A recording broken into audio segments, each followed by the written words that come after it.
Доброго времени суток, дорогие телезрители! В эфире НВК Саха, программа про авто 14. Мы обсуждаем темы, поднимаем вопросы, которые касаются безопасности дорожного движения. В студии работает Антон Васильев. В течение следующих 25 минут вас ждет много интересной и полезной информации. Итак, смотрите в сегодняшнем выпуске. Статистика происшествий. Что случилось на дорогах республики за последнюю неделю? Как восстановить водительское удостоверение при утере или хищении? Уступать ли встречным автомобилям на Т-образном перекрестке? Где учиться на права? Как выбрать автошколу? Повторение – мать учения. Правила дорожного движения в нашей студии проверит Алгыстана Винокурова. А в начале выпуска предлагаем вашему вниманию обзор происшествий на дорогах нашего региона. На автомобильных дорогах республики с 14 по 20 июля зарегистрировано 24 дорожно-транспортных происшествия, где погибло 2 человека, травмировано 30 человек, в том числе 5 несовершеннолетних. Так, 12 июля около 23 часов на 12 километре автомобильной дороги НАМ 44-летний водитель автомобиля Audi A3 не выдержал безопасную дистанцию и совершил столкновение с автомобилем Honda SR-V. В результате удара автомобиль Honda SR-V по инерции столкнулся с автомобилем Toyota Corolla Fielder, который в свою очередь столкнулся с автомобилем Toyota Harrier. В результате аварии пассажиры автомобиля Toyota Corolla Fielder и Toyota Harrier получили телесные повреждения. 13 июля около 19 часов на 10-м километре Покровского тракта 37-летний водитель автомобиля PAS не выдержал безопасную скорость движения и выбрал небезопасную дистанцию до впереди стоящего автомобиля Toyota Corolla Fielder. В результате данного нарушения произошло столкновение, в ходе которого Toyota Corolla Fielder по инерции врезался в стоящее впереди транспортное средство Toyota Wish, который затем совершил наезд на автомобиль Suzuki Jimny. В результате данного происшествия пострадал пассажир автомобиля Toyota Corolla Fielder, а также 3 несовершеннолетних пассажиров автомобиля Toyota Wish. 16 июля около 12 часов ночи от оператора 103 поступило сообщение о наезде на пешехода на 13 километре Покровского тракта. Предварительно установлено, что водитель 1992 года рождения, управляя мотоциклом «Роллис», двигаясь с стороны села Владимировка в сторону города Якутск, совершил наезд на пешехода 1977 года рождения. К сожалению, от полученных травм пешеход скончался на месте происшествия. Водитель мотоцикла марки «Роллис» управлял транспортным средством, не имея соответствующей категории для управления мототранспортом.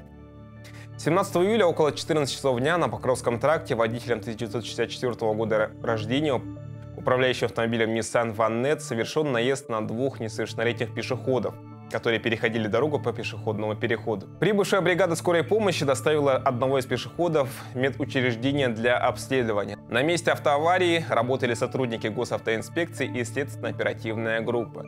Уважаемые водители, будьте внимательны при проезде пешеходных переходов, заблаговременно снижайте скорость и соблюдайте правила дорожного движения. Всякий раз, когда водительское удостоверение оказывается утерянным, пропавшим или украденным, это вызывает нервозность и тревогу владельцев автомобилей. Но помимо неудобств и затрат на его восстановление, стоит учесть еще один аспект – возможность получения штрафа. Сам по себе факт утери документа не попадает под действие КоАП Российской Федерации и, соответственно, не является административным правонарушением, то есть штраф не предусмотрен. Однако, если вы без прав сядете за руль, то получите предупреждение или штраф в размере 500 рублей. А восстановление утерянных водительских прав может быть осуществлено несколькими способами в зависимости от обстоятельств и ситуации. В связи с утратой либо хищением водительского удостоверения, в первую очередь надо обратиться в отдел полиции по территориальности, если это в связи с хищением водительского удостоверения. А в связи с утратой уже напрямую к нам в экзаменационное отделение по адресу Чайковского 2/2. Так, можно по предварительной записи через портал государственных услуг, либо в порядке живой очереди. Итак, можно обратиться в ГАИ, в госуслуги или МФЦ. Документы, в первую очередь, это у нас удостоверяющая личность, паспорт Российской Федерации, либо временное. Если срок водительского удостоверения истекает, либо подходит к сроку истечения, проходим форму 003, имеет заключение.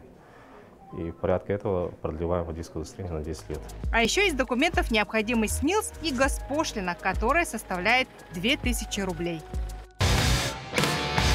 Ежегодно в нашей стране жертвами дорожно-транспортных происшествий становятся дети. Очень часто ребята нарушают правила дорожного движения или вовсе их не знают.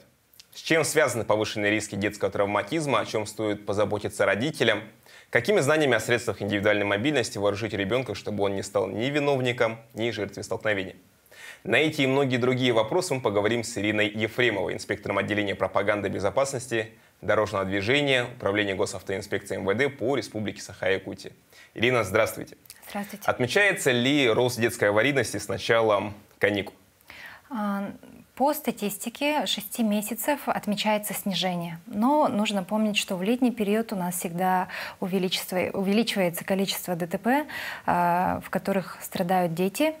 Так, по статистике, на сегодняшний день отмечается 70 дорожно-транспортных происшествий, в результате которых 72 ребенка получили травмы различной степени, и 1 ребенок, к сожалению, погиб. Но тут нужно сказать, что в статистике у нас указываются дети до 16 лет. Совсем недавно, к сожалению, произошло у нас резонансное ДТП в Намском районе, где погиб ребенок 17 лет. Вот такая статистика. Опять же, если ссылаться на статистику, вот за последние годы наблюдается снижение или повышение роста как раз-таки детского травматизма? Но в целом, к сожалению, идет рост. Постепенный, небольшой, но все-таки рост, так как очень много и электронных самокатов, вот этих каршеринговых, поступает в город. Кто все же чаще виноват? Дети или водители? В значительной степени виноваты, конечно, взрослые. Дети страдают в качестве пассажиров, то есть они вообще становятся заложниками ситуации, когда родители перевозят их без специальных удерживающих устройств, да, либо же сами нарушают правила дорожного движения. Это и дети-пешеходы, которые переходят дорогу не там, где следует, да, и, можно сказать, также к ним относятся подростки со слабым контролем со стороны родителей. То есть это у нас подростки, которые управляют, например, мотоциклами без права управления, велосипедами, не соблюдают велосипедные правила дорожного движения и так далее. У меня соседские дети 12-летние выезжают на квадроциклах на основную дорогу. Им же наверняка нельзя, Нет, правильно? конечно, нельзя. Да. В этом плане мы должны очень хорошо вести разъяснительную работу, да, что мы и стараемся. Но тут хотелось бы обратиться к родителям, чтобы каждый день, пусть это не нагружает, да, надо каждый день напоминать детям перед выходом, да, чтобы они соблюдали все правила дорожного движения, всегда смотрели по сторонам и ни в коем случае на средствах индивидуальной мобильности, к которым относятся вот квадроциклы, они не выезжали на проезжую часть. Это какие-то определенные места или определенное время суток, когда дети чаще всего попадают в ДТП? Ну, к этому могут отнестись и погодные условия, да, и незнание правил дорожного движения в основном. То есть дети нарушают правила, начинают вот выезжать на проезжую часть или гуляют и ездят без сопровождения взрослых.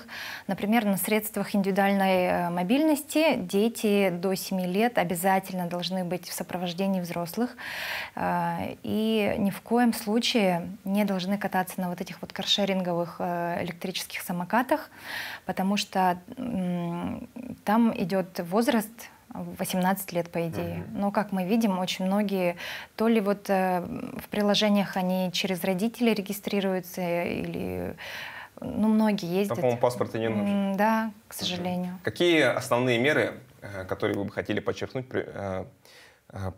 принимаются со стороны госавтоинспекции для того, чтобы снизить как раз-таки детский травматизм на дорогах? Ну, сотрудниками госавтоинспекции ближе к выходным, по выходным ведутся рейды, да, специальные, несем усиленную версию службы, то есть проверяем места скопления, да, массовые, также места притяжения родителей и детей, работаем там, рассказываем о правилах дорожного движения, да, именно вот отдел пропаганды, например. И в целом наша работа заключается в том, чтобы предупреждать правонарушения. На ваш взгляд, какова роль родителей и учителей как раз-таки в том, чтобы сегодня снижать детский травматизм на дорогах? Ну, большая. Да, сотрудники госавтоинспекции, сейчас мы работаем с летними лагерями, каждый день встречаемся с детьми, рассказываем о правилах дорожного движения. Однако мы каждый раз встречаем новых детей. А родители и педагоги — это те люди, которые видят детей чаще, чем сотрудники госавтоинспекции, поэтому тоже хочется обратиться к работникам, да, чтобы вот педагоги, воспитатели, да, даже вот каждый день могли по чуть-чуть рассказывать, напоминать правила дорожного движения детям, потому что детям нужно повторять, детям нужно в игровой форме объяснять, они это лучше понимают. Все же, можно ли ездить на средствах индивидуальной мобильности, на тех же самокатах по дорогам? Нет, не рекомендуется выезжать на проезжую часть, потому что все-таки дороги у нас напряженные в летнее время, да, движение очень такое интенсивное, поэтому рекомендуется ездить только по тротуарам, по пешеходным зонам, по велосипедным дорожкам, которые у нас в центре есть, но за городом уже их нет, поэтому если вы собираетесь прокатиться на самокатах или на велосипедах, да, лучше это делать в центре города, где специальные вот зоны предусмотрены. Благодаря социальным сетям у нас распространен миф о том, что нужно ездить на велосипеде по противоположной стороне проезжей части. Так ли это? Нет, это не так. Велосипедист должен ездить по правой стороне, ближе к обочине, и ни в коем случае не наоборот. Ирина, благодарю вас за такие емкие, понятные ответы. Ну и я напоминаю нашим зрителям, что у нас в гостях была Ирина Ефремова, инспектор отделения пропаганды и безопасности дорожного движения Управления госавтоинспекции МВД по Республике Саха-Якутия. Мы продолжаем. Несмотря на экономические сложности, желающих пересесть с общественного транспорта на личный меньше не становится. Первое, о чем задумываются желающие пересесть в собственный автомобиль, это получение прав. Сегодня это возможно только при помощи автошколы, которых в республике насчитываются десятки. И у каждой свои цены, методики, автопарки и подходы. На что же стоит обратить внимание? Наш следующий сюжет расскажет, что нужно знать, если вы тоже решили примкнуть к армии автомобилистов. Выбирать автошколу по принципу «ближе и дешевле» не стоит. Близость автошколы к дому или месту работы действительно имеет значение, но если качество этих занятий окажется низким, то какой прок от этих удобств? Также нужно выяснить детали того, как проходит теоретическое обучение.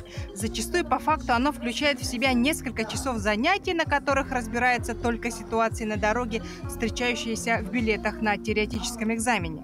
А ведь в школе вас должны научить оказывать первую медицинскую помощь, вплоть до непрямого массажа сердца, пользоваться огнетушителем и домкратом, знать принципы работы основных механизмов машины. Ну, курсантам советуем исходить из того, что вот автошкола должна быть, во-первых, оборудованной, да, всеми средствами, всеми материальными какими-то элементами. Это начиная из учебных кабинетов, должен быть учебный соответствующий класс с проектором, с доской, да.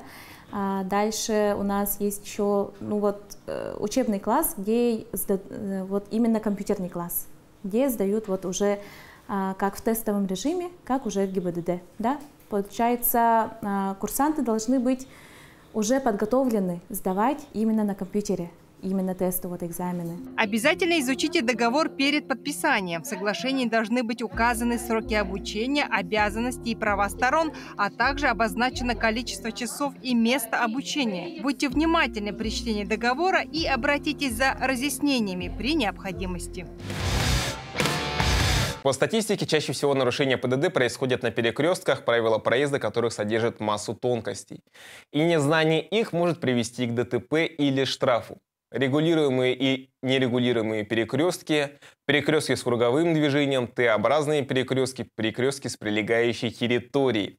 О правилах проезда последних расскажет наша постоянная рубрика «На месте». На Т-образном перекрестке действуют те же правила, что и на обычном. На нем можно совершать повороты направо и налево, а также разворот. Но рассмотрим ситуацию в Якутске, которая часто вызывает вопросы у водителей. Есть главная дорога улицы Петровского и второстепенная Орджоникидзе. Этот перекресток регулируемый, то есть установлен светофор. Напротив второстепенной дороги располагается выезд с прилегающей территории, в частности, с парковки театра оперы и балета, и никаких знаков. И вопрос. При одновременном движении машин со стороны второстепенной дороги и прилегающей территории, кто имеет преимущество, если траектории этих машин пересекаются? Выезд с данной парковки – это выезд на Т-образный перекресток, то есть водитель должен уступить всем транспортным средствам, которые едут слева, справа и спереди также. То есть водитель выезжает с прилегающей территории. Он не должен создавать помехи другим участникам дорожного движения, которые едут по проезжей части, то есть по данному перекрестку. Получается, что в этой ситуации уступить дорогу должно транспортное средство, которое выезжает с прилегающей территории на перекресток. С удовольствием хочу приступить к нашей постоянной и любимой многими рубрике, в которой горожане проверяют свои знания о правилах дорожного движения. По традиции наш экспресс-тест состоит из 10 вопросов, а ответит на них сегодня курсант автошколы Алгыстана Винокурова. Алгыстана, здравствуйте. Здравствуйте. Поделитесь, пожалуйста, как давно вы обучаетесь в автошколе, какие экзамены успели сдать? В автошколе я учусь с 23-го года. С вождением у меня никак не получается. Теорию я сдавала 2 раза, 1 раз провалила. Вот такие успехи у меня. Принято считать то, что девушки знают теорию всегда лучше, чем мужчины. Сегодня мы как раз-таки это проверим, так сказать, пройдемся по вашим актуальным знаниям. Итак, первый вопрос. Разрешено ли вам остановиться на легковом автомобиле в указанном месте? Первый вариант разрешено, второй разрешено, если вы намерены высадить пассажира, и третий вариант запрещено. Я думаю, здесь вариант третий запрещено, так как расстояние от сплошной линии разметки должно быть не менее 3 метров. А вот здесь легковой автомобиль шириной больше 1 метра. Из-за этого никак невозможно. Запрещено. Вариант 3 запрещено.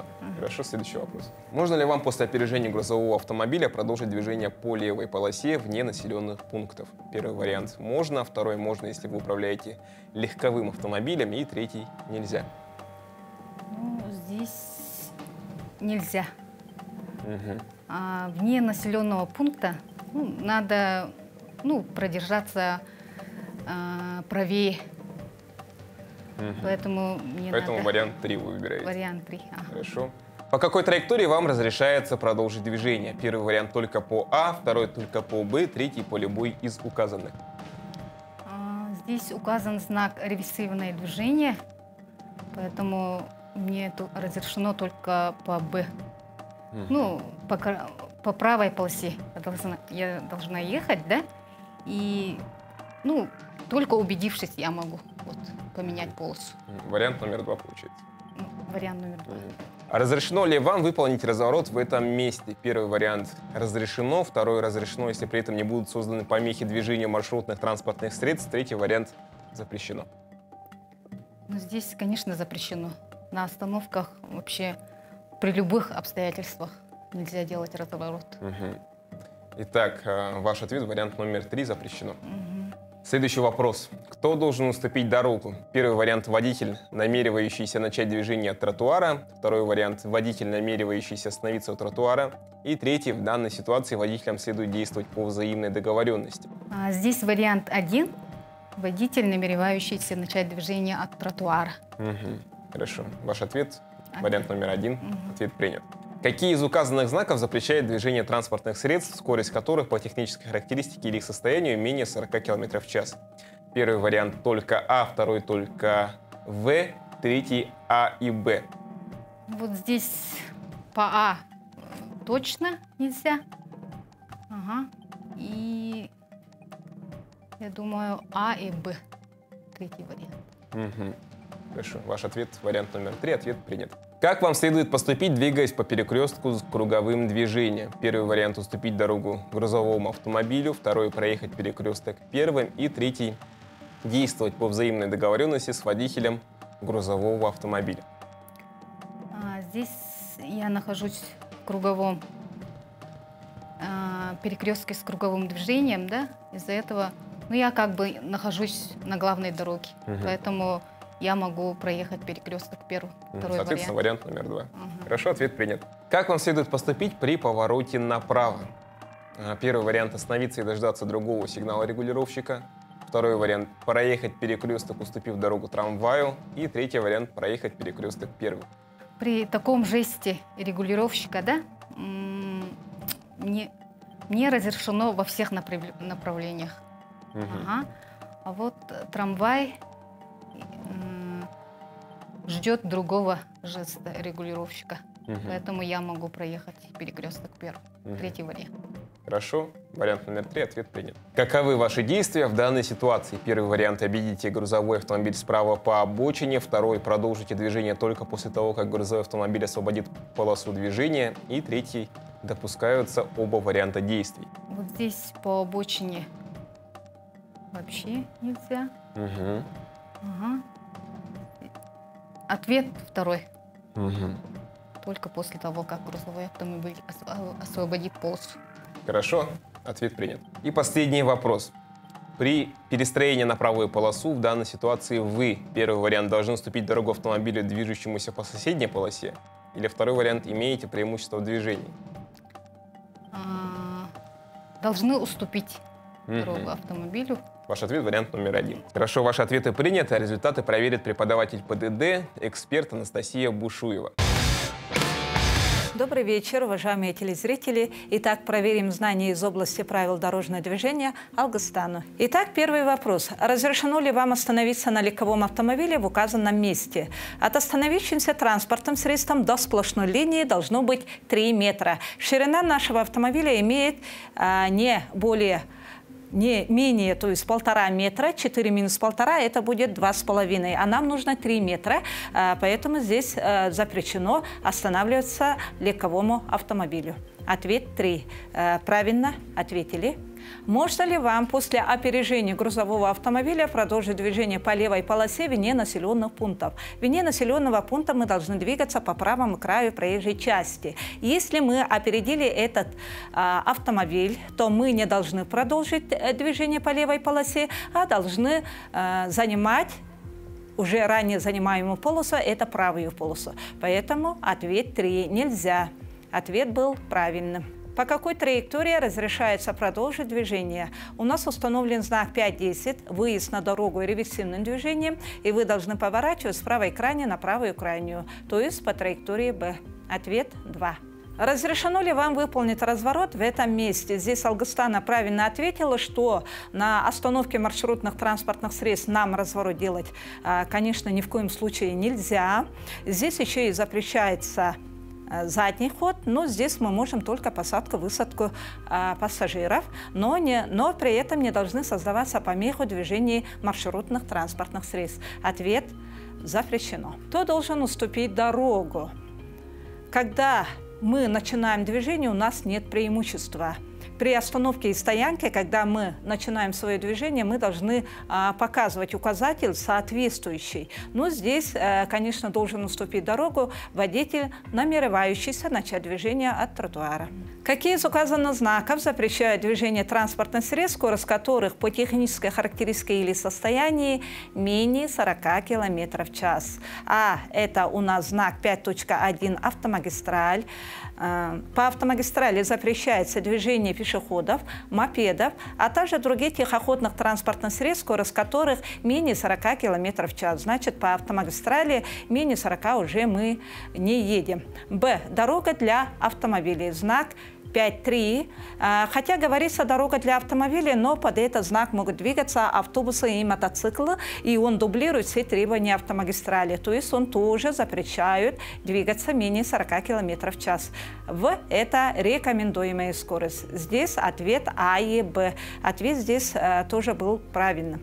Как вам следует поступить, двигаясь по перекрестку с круговым движением? У нас установлен знак 4.3, что это круговое движение. Когда здесь мы в данном случае въезжаем в круговое движение, у нас нет преимущества, поэтому те, которые у нас двигаются по круговому движению, мы им уступаем. Значит, мы находимся в круговом, проехать перекресток первого. Ответ был правильным. Как вам следует поступить при повороте направо? Вытянутая левая рука регулировщика разрешает нам в любом направлении, а трамвай у нас двигается по рукавам регулировщика. В нашем случае трамвай дожидается сигнала регулировщика, то есть он должен показывать ему прямо, значит, он сейчас ждет, а мы проедем перекресток первыми. Ответ 3. Здесь ответ был правильным. Каковы ваши действия в данной ситуации?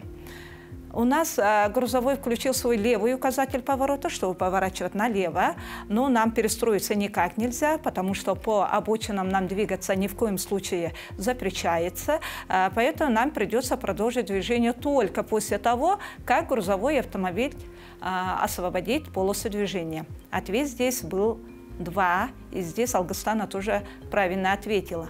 При перестроении на правую полосу в данной ситуации у нас полоса заканчивается, поэтому нам нужно перестроиться на правую полосу.